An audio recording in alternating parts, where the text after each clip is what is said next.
अस्सलाम वालेकुम बेटा। जिस तरह लास्ट टाइम हमने आपको इसी का एवोल्यूशन ऑफ कंप्यूटर का पार्ट नंबर 1 पढ़ा दिया एंड इस वाले पार्ट में हमने क्या करना है। देखो पहले वाले पार्ट में क्या था, कंप्यूटर की डार्क एजेस, यानी पहले ज़माने में कंप्यूटर का क्या इस्तेमाल था, उसमें आबाकस वगैरह नेपियर बोन्स मैंने पढ़ाया था। अच्छा इसमें क्या है, इलेक्ट्रोमैकेनिकल एरा का स्टार्ट हुआ है यहाँ पे बेटा। अच्छा इसमें इलेक्ट्रोमैकेनिकल एरा यानी इलेक्ट्रिक भी और मैकेनिकल दोनों बहुत थी, ठीक है। ये मशीन अगर इसकी बात की जाए, इसकी तरफ देखो लिखा हुआ हरमन टैबलेटिंग मशीन सबसे पहले और लास्ट भी आप कह सकते हो इसको। और ये यूएस गवर्नमेंट ने यूज़ की थी, ऑफिशियली इसको यूज़ किया जाता है यूएस गवर्नमेंट में कब 1980s में, ठीक है। अच्छा अगर हम इसको देखें पेज नंबर 5 पर आपको इसके बारे में पूरी डिटेल मिलेगी, 9th क्लास। अच्छा बेटा लिखा हुआ it was invented by American inventor, इसको किसने बनाया था, एक अमेरिकन साइंटिस्ट थे। अच्छा फर्स्ट टैबलेटर वो यूज टू, अच्छा इसमें क्या था कि ये सबसे पहले इस्तेमाल हुआ था यूएस में। यहाँ पे बताया हुआ है कि first tabulator was used for the US, ठीक है। 1890 में इसको इस्तेमाल किया गया सबसे पहले वहां पे। अच्छा इस साइंटिस्ट का नाम क्या था, इसने बनाया था, इन्होंने अपने नाम से इसका नाम रखा है हरमैन, और इनका मजीद नाम था हरमैन हॉलरेथ, ठीक है। लेकिन इनका मैंने शॉर्ट लिखा है क्योंकि ज़्यादातर ये चीज़ मशहूर हुई टैबलेटिंग मशीन के नाम से, ये साइंटिस्ट का नाम है, ठीक है। अच्छा इसमें इसका काम क्या था, ये क्या करती थी बेटा, डेटा को 6 मंथ तक अपने अंदर कंपाइल। फॉर एग्जांपल मैं आपसे कहता हूँ कि एक ऐसी मशीन आई उस वक्त जो डेटा को स्टोर करने लग गई। पहले मशीनें जो थी वो काम तो करती थी सारा, और लेकिन ये था कि स्टोरेज का बहुत मसला होता था। तो इसमें क्या हुआ, ये 6 महीने तक क्या कर सकती थी, डेटा को स्टोर कर सकती थी। तो ये एक बहुत बड़ी चीज़ थी उस टाइम पे, और इसको उस वक्त जैसा मैंने आपको बताया कि यूएस गवर्नमेंट ने ऑफिशियली यूएस यानी यूनाइटेड स्टेट के काफ़ी सारे ऑफिस में भी इसका इस्तेमाल किया जाने लगा। अच्छा ये मशीन क्या हुई, आस्ते आस्ते बेटा बहुत फेमस हो गई, ठीक है। अब इसके बाद स्टार्ट हो गई इलेक्ट्रोमैकेनिकल एरा, ठीक है। इसके बारे में अगर आपको डिटेल चाहिए तो ज़्यादातर हमारी बुक में भी नहीं दी हुई, और इसमें इतने एमसीक्यूज वगैरह ही आते हैं, क्वेश्चन इसका इतना नहीं आता।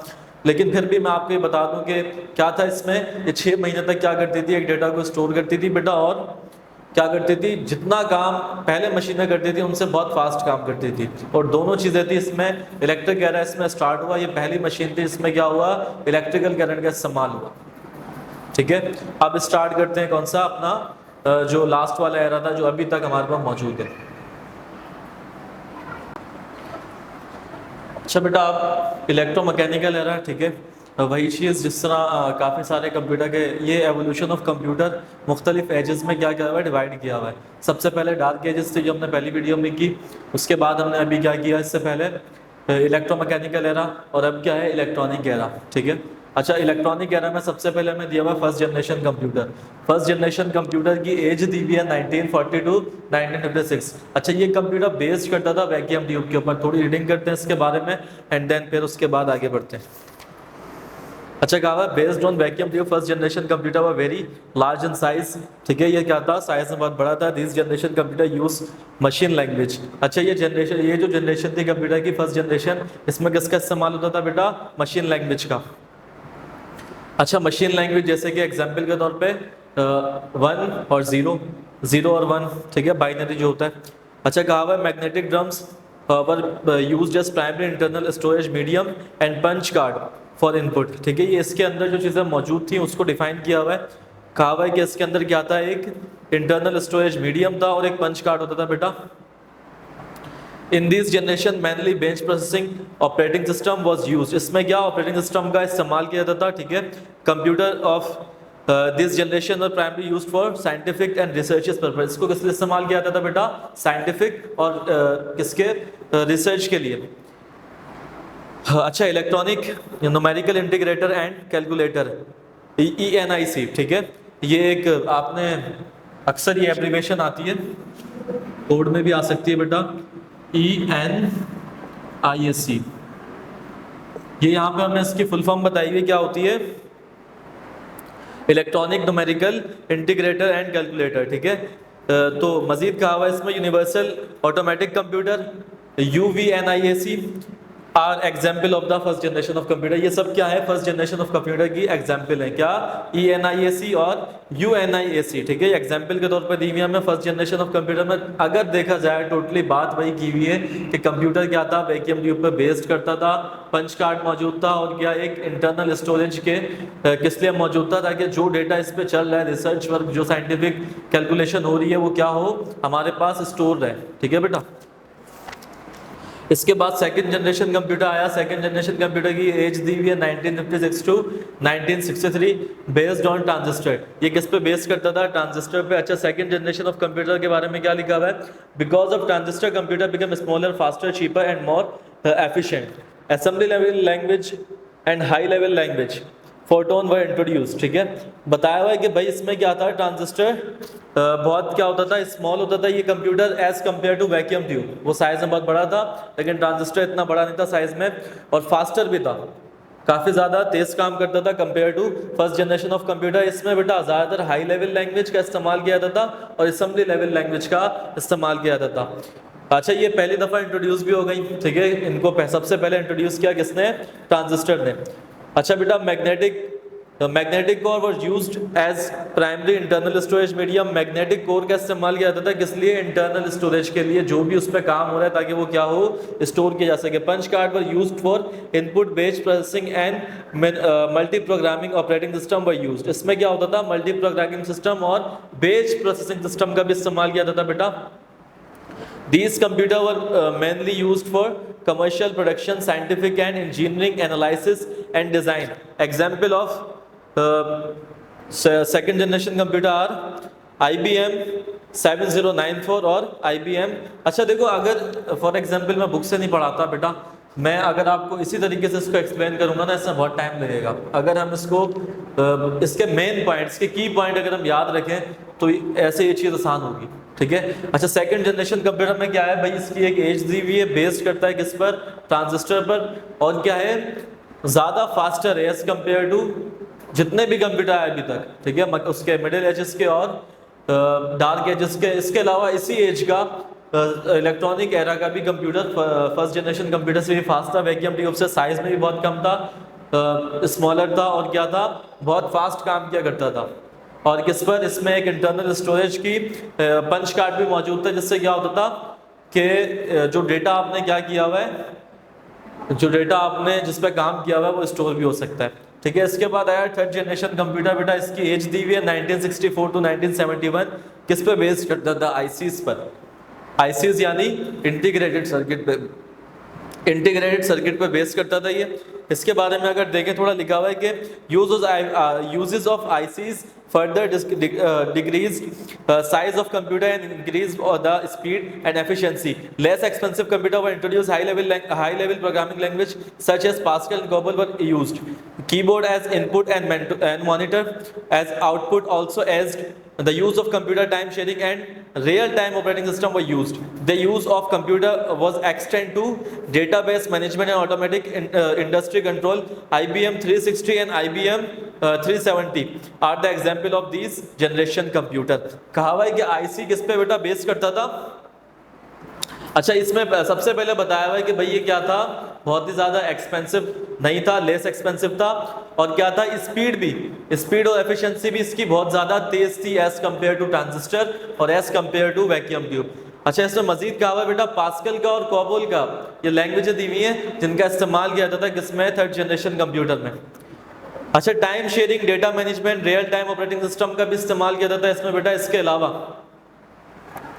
इसको क्या था कि भाई आप ऑटोमेटिक इंडस्ट्रियल कंट्रोल था कि फॉर एग्जांपल आपने कोई काम इस पे छोड़ दिया उस पे कोई काम आपने क्या किया इस पे, फॉर एग्जांपल आप कोई भी काम कर रहे हो, आपको कोई इमरजेंसी है, तो ऐसा नहीं था अब वहाँ पे काम रोकना पड़ता था। इस पे ये था कि आप काम एक जगह पे सेव करके आप जा सकते हो, ठीक है। तो ये इन दोनों कंप्यूटर से बहुत फास्ट था और ज़्यादातर इसका इस्तेमाल किया जाता था किस लिए, किसी भी चीज़ को फॉर एग्जांपल आपने कोई कैलकुलेशन करनी है बड़ी, ठीक है, इसके अलावा आपने रियल टाइम, इस टाइम में करंट टाइम में आपने कोई काम करना है तो उसके लिए भी इसका इस्तेमाल किया जाता था बेटा।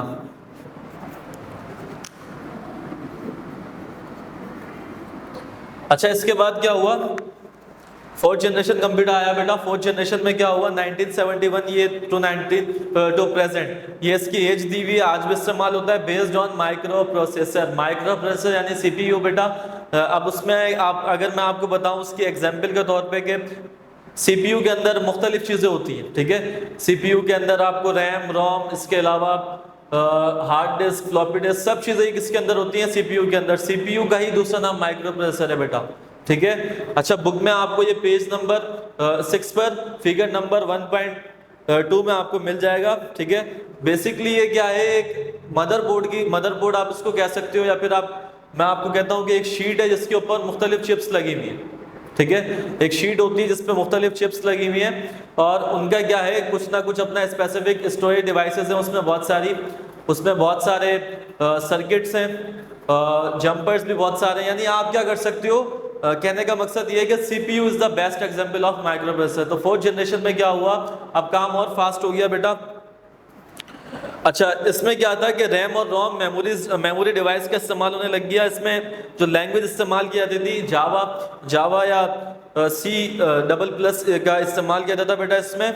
इसके अलावा ये कंप्यूटर क्या था, लाइफ टाइम के लिए पूरी, मतलब अगर कहा जाए कि लाइफ टाइम के लिए इसकी वो होती थी कि ये आज नहीं कल नहीं, हमेशा इसी तरह रहेगा और इसका इस्तेमाल होता रहेगा, क्योंकि इसमें बहुत सारी नई चीज़ें इंट्रोड्यूस हो गई।